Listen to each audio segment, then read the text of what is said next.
अस्सलाम वालेकुम स्टूडेंट्स, मैं हूं आपका टीचर खुरम जावेद। जज्बा तालीम प्रोग्राम में हम ऑलरेडी मैथ के काफ़ी चैप्टर डिस्कस कर चुके हैं, जिसमें चारों के चारों चैप्टर बहुत ही इंपॉर्टेंस थे। आज जो हम चैप्टर करने जा रहे हैं ये भी बहुत अहम है, ठीक वैसे ही जिस तरह के पहले चार चैप्टर अहम थे। ये चैप्टर फ्रैक्शंस के बारे में है, वही अलजेब्रिक एक्सप्रेशन जिनको हम फ्रैक्शंस में लेके जाएंगे, सॉल्व आउट करेंगे और अपने कॉन्सेप्ट्स को मजबूत करेंगे। तो चलते हैं हम इस चैप्टर के ऊपर। Chapter number 5, factorisation. अगर हम इसकी डेफिनेशन के ऊपर जाएं तो फैक्टराइजेशन से मुराद the process of writing polynomial as a product of two or more than two polynomial is called factorization. हम यहाँ पे रुकते हैं। इससे मुराद ये है कि कोई भी पोलिनोमियल अगर हम उसके फैक्टर्स बनाते हैं, फैक्टर्स 2 या उससे ज़्यादा, 3 भी हो सकते हैं, 4 भी हो सकते हैं, 5 भी हो सकते हैं, तो बेसिकली हम इस पोलिनोमियल को डिवाइड कर रहे हैं डिफरेंट फ्रैक्शंस के अंदर, और यही आपकी फैक्टराइजेशन है। Every new polynomial is called a factor of the given polynomial. मतलब जो भी वो नई पोलिनोमियल बनेगी वो भी एक फ्रैक्शन होगी उसी पोलिनोमियल का। दो इंफॉर्मेशन है इस डेफिनेशन के अंदर। पहली इंफॉर्मेशन कि एक तो हम गिवन पोलिनोमियल को उस फ्रैक्शंस के अंदर लेके जा रहे हैं, उसकी फैक्टराइजेशन कर रहे हैं। फिर जो नई फैक्टराइजेशन होने वाली पोलिनोमियल है वो भी बेसिकली पोलिनोमियल ही कहलाती है उस पहली वाली पोलिनोमियल की। आगे हम एक एग्जांपल देखते हैं। हमारे पास 5a - 5b + 5c एक क्वेश्चन है। हम इसको अब तोड़ने लगे हैं यहाँ पे।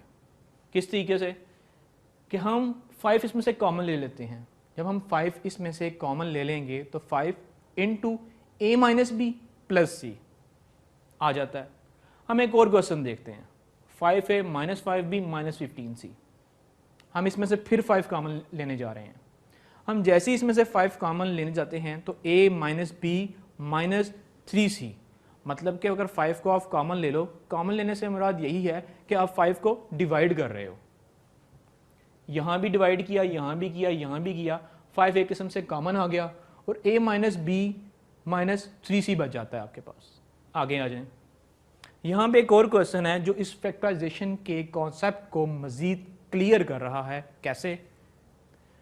Factorisation of ac + ad + be + bd, इसको हम फैक्टराइजेशन में कन्वर्ट कर रहे हैं। यहाँ पे देखें, यहाँ पे हमारे पास ac + ad के अंदर a कॉमन है, यहाँ पे bc + bd में b कॉमन है। मतलब दो उस पूरी पोलिनोमियल के अंदर जब हम उसको फैक्टराइजेशन में लेकर गए हैं तो उसके अंदर दो वेरिएबल्स आपको कॉमन मिल रहे हैं, दो की फ्रैक्शंस के अंदर, इसके अंदर और एक इसके अंदर। ठीक है, अब a को हमने यहाँ से कॉमन ले लिया तो हमारे पास c + d बचता है। इसी तरीके से अगर हमने b को कॉमन ले लिया तो c + d बच रहा है दोबारा से। अब ये देखें, यहाँ पे a कॉमन था, यहाँ पे b कॉमन था। इसी तरह यहाँ पे a + b जो कि कॉमन निकले हैं हम उनको एक्सट्रैक्ट आउट कर रहे हैं। उसी तरीके से यहाँ पे c + d दोबारा से कॉमन ले रहे हैं तो यहाँ पे हमारे पास c + d बन जाता है। मतलब कि हमारे पास जो गिवन पोलिनोमियल थी हमने उसकी फैक्टराइजेशन कर दी इस तरीके से कि हमने मज़ीद 2 पोलिनोमियल्स बना दी। खैर आगे चलते हैं, एक और क्वेश्चन देखते हैं। 25x² + 16 + 40x, दिखने में ये एक स्क्वायर नज़र आ रहा है हमें, लेकिन ये एक कंप्लीट स्क्वायर नहीं है। इसको हमें कंप्लीट स्क्वायर बनाना पड़ेगा। कैसे? 25x² है, 5x² है बेसिकली। अगर हम 5x का रेज़ टू पावर स्क्वायर ले लें तो ये 25x² आपके पास बन जाता है। ठीक है, + 14x है, + 16 है। बेसिकली हमारे पास ये वही, मैं वाइट बोर्ड पे जाने लगा हूं।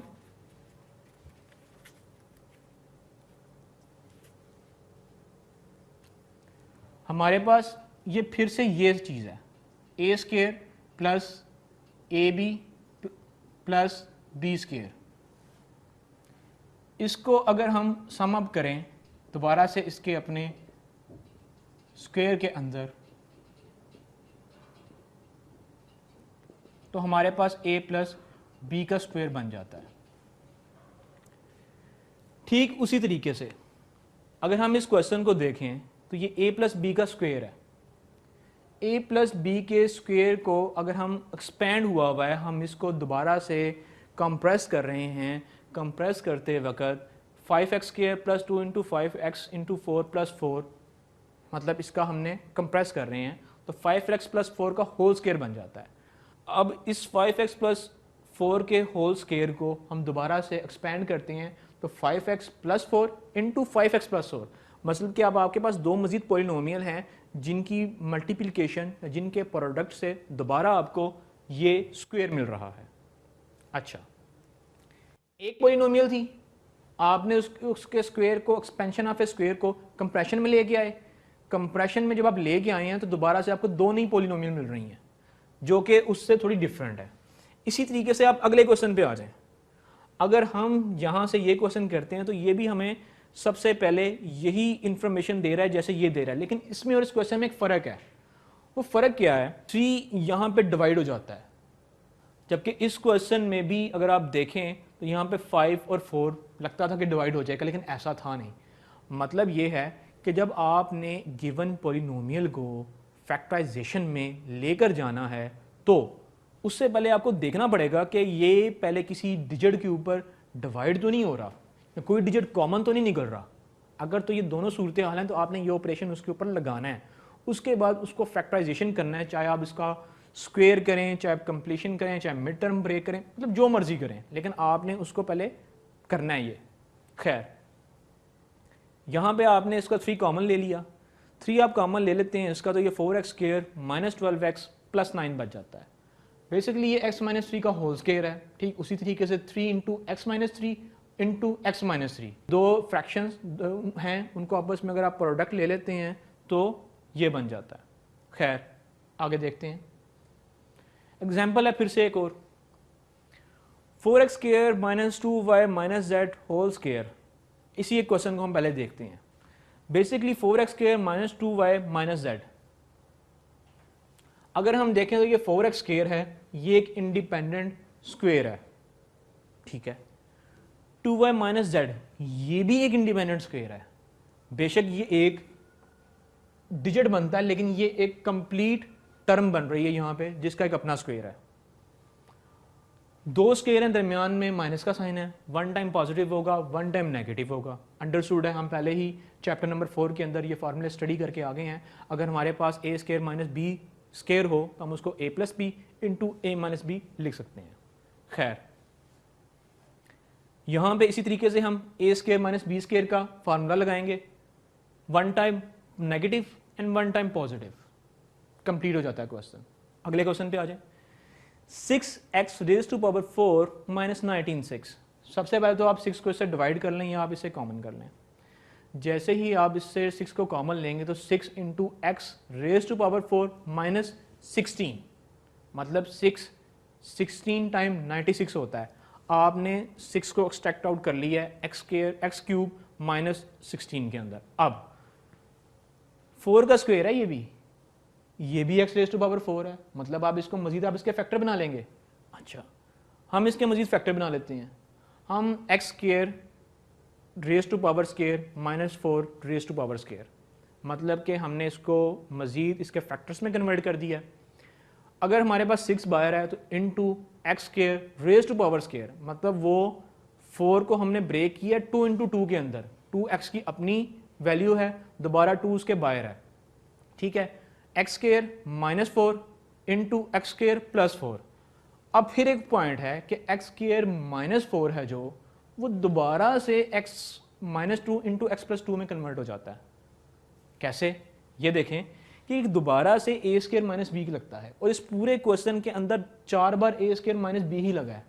एक्स स्क्वायर माइनस 4, दोबारा से X square minus 2 into raise to power 2 हो जाता है, तो x plus 2 into X minus 2, मतलब एक ही फॉर्मूला बार बार 3 बार 4 बार एक ही क्वेश्चन के अंदर रिपीट हुआ।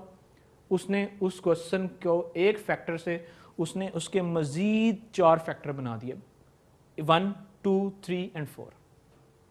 ये है फैक्टराइजेशन। नेक्स्ट, एक और क्वेश्चन देखते हैं। हमारे पास ये क्वेश्चन है जो 81 into X four plus 36 X square into Y square plus 16 Y raise to power 4। Important question है, अक्सर ये पेपर में भी आ जाता है और स्टूडेंट कंफ्यूज हो जाते हैं। वो ये समझते हैं कि ये 9 और 4 इसका कंप्लीट स्क्वायर है, 9 प्लस 4 का होल स्क्वायर ले लेते हैं, इस तरीके से करते हैं। ये नहीं देखते इसके मिड में क्या लगा हुआ है। देखें, अगर ये 9 है और ये 4 है तो ये क्या हुआ, 36 हुआ। अगर हम a प्लस बी का होल स्क्वायर लेते हैं तो वो होता है a square plus 2ab plus B square. यहाँ पे अगर मैं इसी को a प्लस बी स्क्वायर के इक्वल इसको सॉर्ट आउट करूँ तो ये 9 प्लस 4 इंटू 2 कितना बन गया, 72। यहाँ पे क्या है, यहाँ पे 36 है, मतलब उसका हाफ है। अब अगर मैंने इसको कंप्लीट करना है, कंप्लीट स्क्वायर करना है, तो मैं क्या करूँगा, मैं इसके अंदर 36 X square Y square add कर दूंगा और 36 X square minus Y square complete करूंगा। एक तीर से दो शिकार करूंगा मैं। वो कैसे, देखें, मैंने जब इसके अंदर 36 X square plus Y square add किया और माइनस कर दिया, एक तो मैंने उसे कंप्लीटिंग ऑफ स्क्वायर कर देना है, दूसरा मैंने क्या काम करना है, अगर दो स्क्वायर आपस में माइनस हों तो एक दफ़ा एडिशन हो जाती है, एक दफ़ा सब्ट्रैक्शन हो जाती है। ये काम भी मैंने कर लेना है, मतलब मैंने एक तीर से दो शिकार किए। यहाँ पे इसका कंप्लीटिंग ऑफ स्क्वायर भी कर लिया, प्लस मैंने उसका माइनस के साथ एक और स्क्वायर बना के उसमें ऐड भी कर लिया। इसी तरीके से 9x square plus 6xy plus Y square, 9x square minus 6xy plus 4y square बन के दो फैक्टर और, यही तो मुझे चाहिए था। अगले क्वेश्चन पे आ जाते हैं। फैक्टर्स, हमारे पास फिर एक क्वेश्चन है X square minus 7x plus 12। हम इसके सूटेबल फैक्टर्स बनाते हैं। पिछले जो हमने क्वेश्चन किए हैं पॉलिनोमियल से रिलेटेड, उन क्वेश्चन को हम फैक्टराइजेशन बना रहे हैं कंप्लीटिंग ऑफ स्क्वायर से। इसके अलावा उनका एक्सपेंशन को कंप्रेशन करने पे, मतलब हमारे पास गिवन फार्मूला था, उसकी एक्सपेंशन हुई थी, हमने इसको कंप्रेशन किया या हमने इसको सॉर्ट आउट कर लिया किसी भी तरीके से, प्लस माइनस करके, कुछ ऐड करके, कुछ सब्ट्रैक्ट करके है।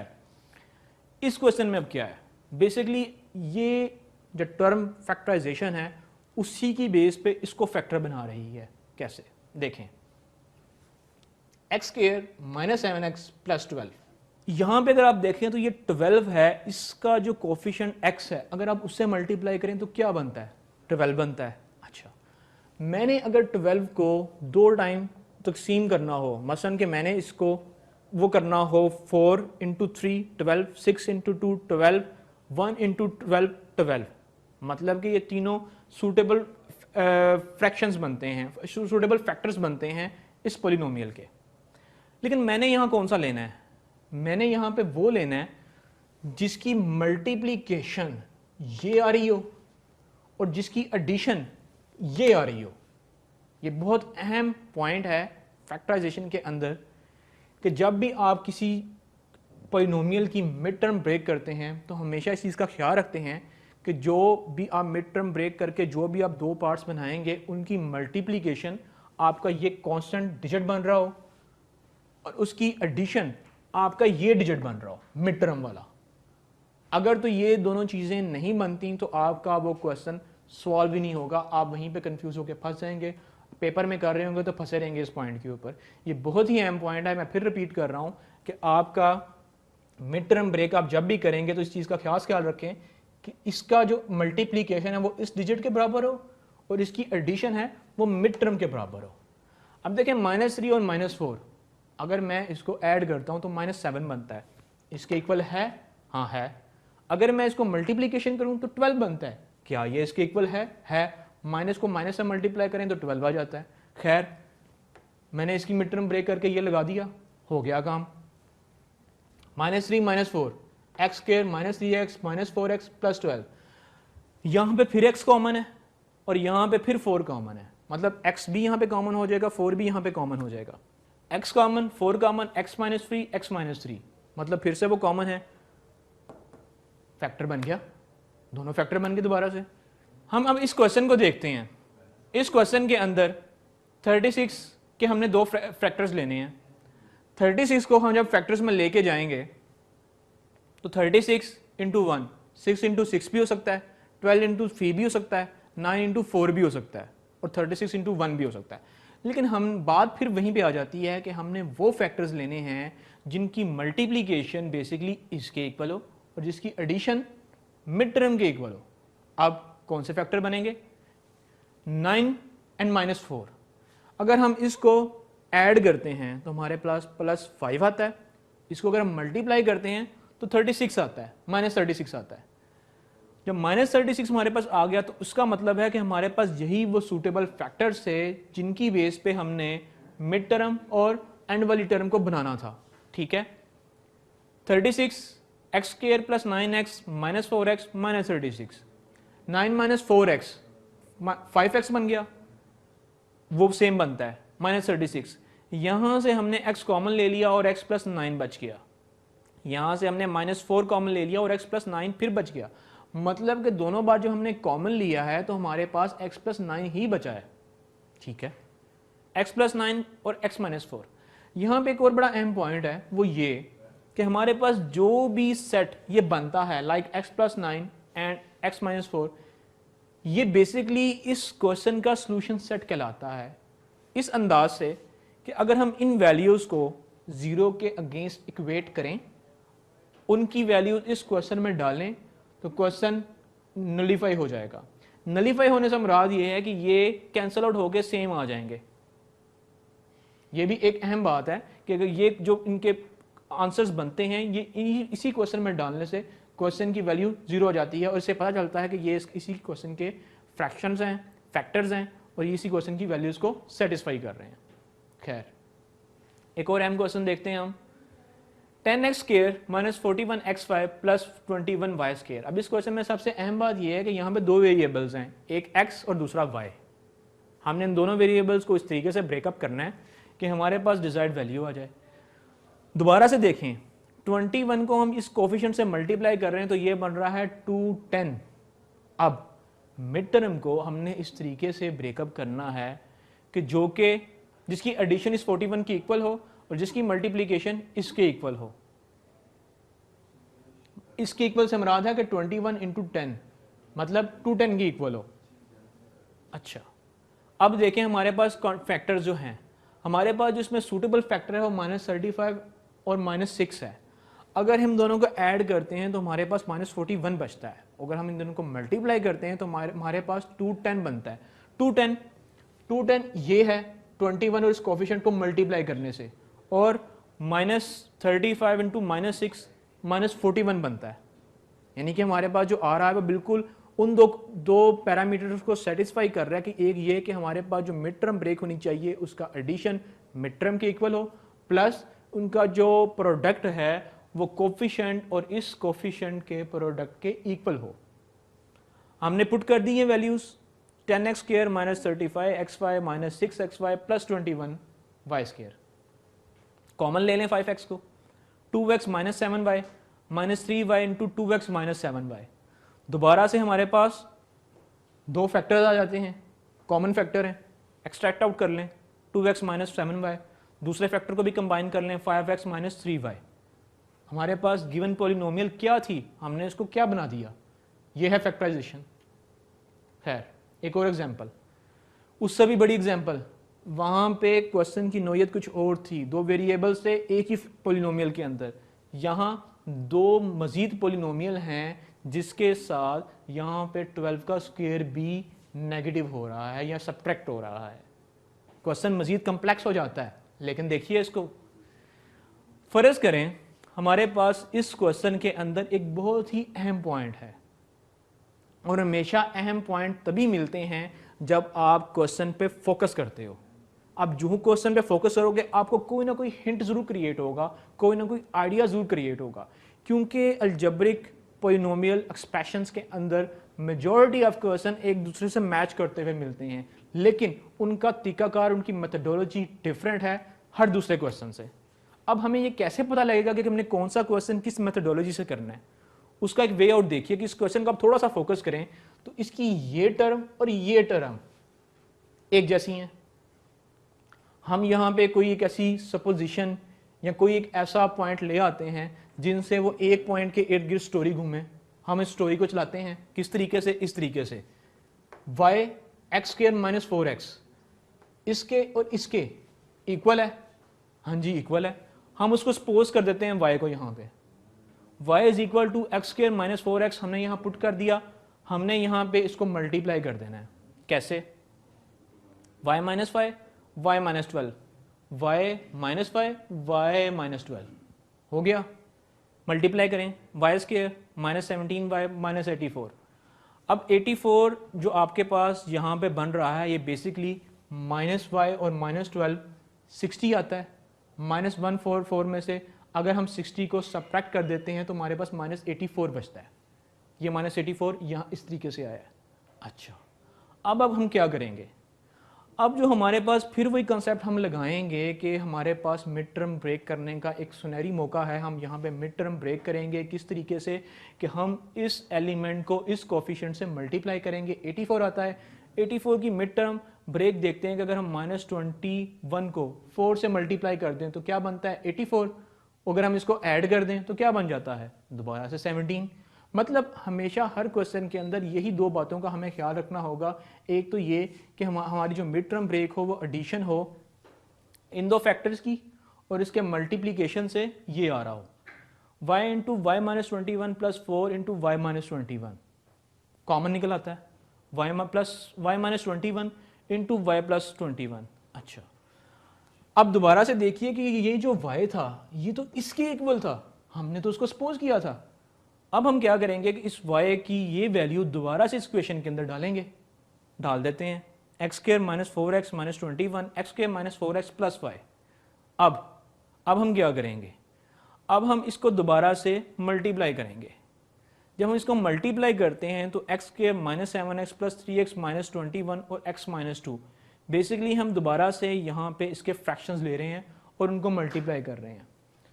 जब हम इन दो फ्रैक्शंस को लेके यहाँ पे मल्टीप्लाई करते हैं तो हमारे पास दोबारा से x माइनस 2 एक्सट्रैक्ट आउट हो जाता है, जिसको हम सेपरेटली x माइनस 2 का होल स्क्वायर करके रख लेते हैं अपने पास। दरमियान वाले हम क्वेश्चन को देखते हैं। X square minus 4x minus 21 इसकी मिड टर्म ब्रेक कीजिए अगर तो 21 माइनस 4x स्प्लिट करते हैं माइनस 7x में और प्लस 3x में। X square minus 7x plus 3x minus 21 combine common ले लें x minus 7 plus 3x minus 7 into X minus 2 का स्क्वायर। बेसिकली x माइनस 2 का स्क्वायर इस चीज़ का है कि अगर हम x माइनस 2 के स्क्वायर को एक्सपैंड करें तो हमारे पास x square minus 4x plus 4 बचता है। अगर हम इसको कंप्रेस करें तो x माइनस 2 का होल स्क्वायर बन जाता है। ठीक है, गिवन पॉलिनोमियल क्या थी हमारे पास, हमने इसको क्या बना दिया।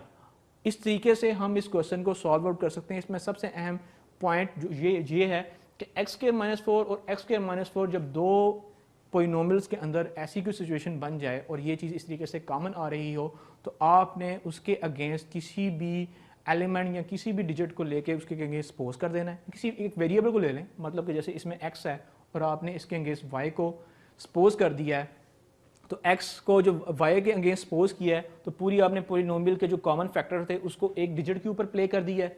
इसको यहाँ पुट किया है, पुट करने से इसके दोबारा से हमने फैक्टर्स बनाए हैं उसी तरीके से जिस तरह के हमने प्रीवियस क्वेश्चन के बनाए थे। फैक्टर बनाने के बाद आपने दोबारा से इसके अंदर वो वैल्यू पुट की है जिसके अगेंस्ट आपने यहाँ पे सपोज की थी। वो पुट करने से दोबारा से इसके फैक्टर बनेंगे।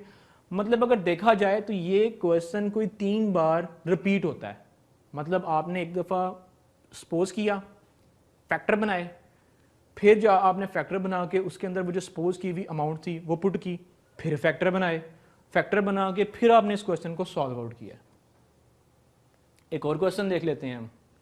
अब ये फिर वही क्वेश्चन है जिसके अंदर आपके पास 4 पॉलिनोमियल मिल रही हैं एक बड़े क्वेश्चन के अंदर, यानी कि 4 पॉलिनोमियल 1 2 3 4 माइनस 120 से। आप अब इसको सोल्यूशन करेंगे दोबारा से उसी तरीके से। आप इसको अगर मल्टीप्लाई कर लें, लेकिन मल्टीप्लाई आपको इस तरीके से करेंगे कि हर दफ़ा मल्टीप्लिकेशन से ये चीज़ एक्सपैंड हो और फिर दोबारा से इसके फ्रैक्शन बन सकते हों। मतलब किस तरीके से, x प्लस 1 और x प्लस 4 को अगर आप मल्टीप्लाई करें तो एक्स स्क्वायर प्लस 5x आता है। ठीक है, x प्लस 2 और x प्लस 3 को अगर आप मल्टीप्लाई करेंगे तो एक्स स्क्वायर 5x आता है। मतलब कि आपने मल्टीप्लिकेशन इस तरीके से की है कि ये चीज़ और ये चीज़ दोनों में कॉमन आ जाती है।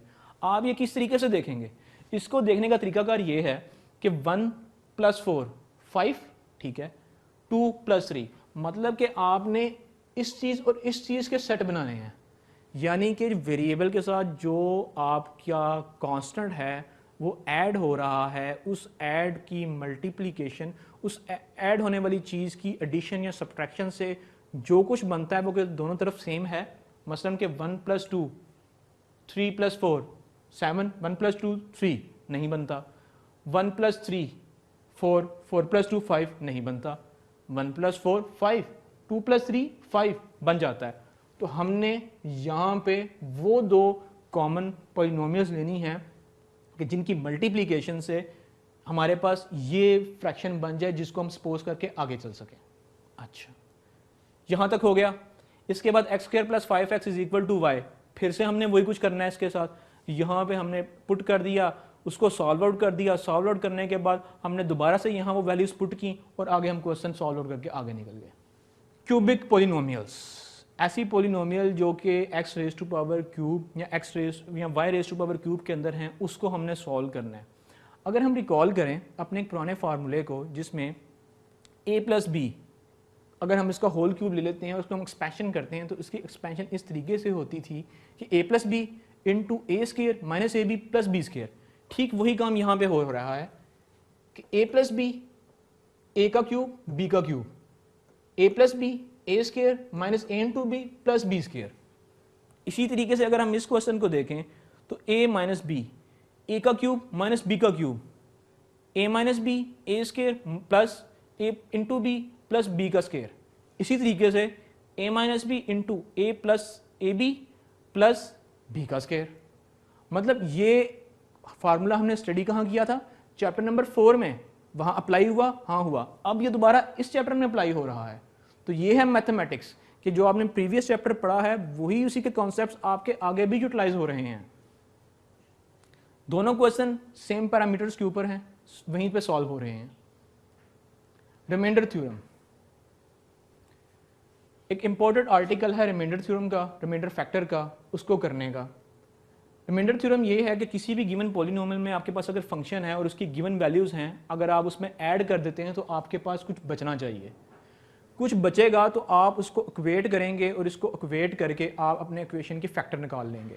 मसलन हमारे पास एक पॉलिनोमियल है जिसमें हमने x⁻³ समथिंग -3 है वो ऐड किया है। x - 3 को हम 0 के अगेंस्ट इक्वेट करेंगे तो वो क्या बन जाता है? x = 3। 3 की वैल्यू हम यहाँ पुट करते हैं तो हमारे पास 65 आ जाता है। 65 हमारे पास कुछ रिमाइंडर है। नेक्स्ट आर्टिकल पे आते हैं, इसकी एक एग्जांपल कर लेते हैं। लेट्स सी कि हमारे पास एक एग्जांपल है और उसने कहा है कि आपने इसके रिमाइंडर चेक करने हैं -2 और x + 2। हम 1 बाय 1 वैल्यूज डाल लेते हैं -2 की भी और x + 2 की। हमने जब -2 ऐड किया इसके अंदर तो हमारे पास 4k - 18 बचा। हमने जब -2 फिर ऐड किया तो फिर हमारे पास k = 4 बचा। इन दो इक्वेशन को आपस में देखेंगे कि इसमें इसका फैक्टर कहाँ से मिल रहा है हमें। अगर हम इस इक्वेशन को देखें तो हमारे पास 4k - 18 बचता है। अब 4k अगर हम -18 अगर हम ले जाते हैं इसको तो हमारे पास इसके फैक्टर नहीं निकलेंगे। लेकिन हाँ, इस इक्वेशन में हमारे पास इसके फैक्टर निकल आते हैं अगर हम 4k - 18 को इक्वेट टू 0 करते हैं। हम जैसे ही इक्वेट टू से 0 करते हैं तो हमारे पास गिवन पॉलिनोमियल से 4k - 18 = -2, क्योंकि ये भी आपका 0 के अगेंस्ट है और ये भी आपका 0 के अगेंस्ट है। दोनों पॉलिनोमियल आपके 0 के अगेंस्ट है, उनकी वैल्यूज आपके निकल आती है। मतलब 4k - 18 = -2, वहाँ से -18 उठा के हम उधर ले गए, वो बन जाता है 16। 16 को 4 से डिवाइड किया तो आपके पास 4 आ गया आंसर।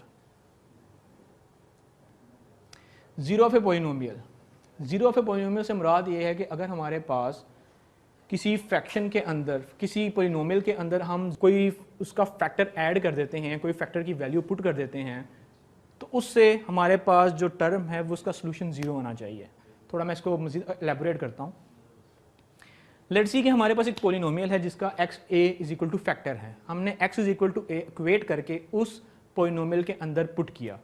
जैसे ही हमने उसके अंदर पुट किया तो हमारे पास जो गिवन पॉलिनोमियल है उसकी टोटल वैल्यू = 0 आ रही है। ये वही कॉन्सेप्ट है जो इसको मैंने पहले भी एक्सप्लेन किया कि जो आपके पास सॉल्यूशन निकलते हैं वो सोल्यूशन बेसिकली उस पोलिनोमियल के अंदर ऐड करने से उनके टोटल वैल्यू नलीफाई या ज़ीरो हो जाती है, जो इस चीज़ को बता रही है कि यह आपकी इक्वेशन की सेटिस्फैक्ट्री वैल्यूज़ हैं। क्वेश्चन देख लेते हैं एक हम।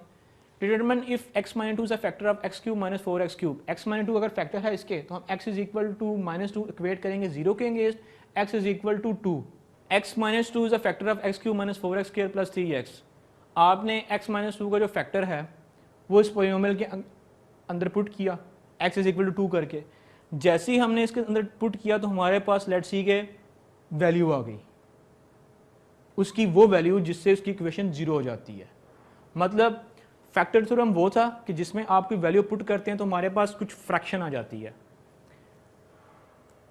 रिमाइंडर थ्योरम वो था कि जिसके अंदर आप कुछ वैल्यू पुट करते हैं तो हमारे पास कोई वैल्यू उसकी आ जाती है। फैक्टर थ्योरम वो था जिसके अंदर आप कोई वैल्यू पुट करते हैं तो हमारे पास पूरी इक्वेशन की जो वैल्यू है, कंडीशन है, वो 0 हो जाती है, जिसमें हम उस वैल्यू का हम कह देते हैं कि ये इसका फैक्टर है। तो डियर स्टूडेंट्स, हमारा आज का ये चैप्टर यहाँ पे इख्तिताम होता है। हमने इस चैप्टर के अंदर बहुत सारी ऐसी चीज़ों को स्टडी किया और बहुत सारे ऐसे कॉन्सेप्ट्स को स्टडी किया जो कि इससे पहले प्रीवियस चैप्टर में भी आए हैं, दोबारा से उनकी एप्लीकेशन हुई है, दोबारा से न्यू कॉन्सेप्ट जनरेट हुए हैं और न्यू कॉन्सेप्ट को हमने दोबारा से सॉल्व आउट किया है। उम्मीद करता हूँ कि आपको इस चैप्टर से काफ़ी फ़ायदा हुआ होगा। नेक्स्ट टाइम मज़ीद एक चैप्टर के साथ हाज़िर होऊंगा और हम इसको दोबारा से अच्छे तरीके से करेंगे ताकि आपके कॉन्सेप्ट क्लियर हों। तब तक के लिए आपके टीचर को इजाज़त चाहिए। खुरम जावेद, अल्लाह हाफिज़।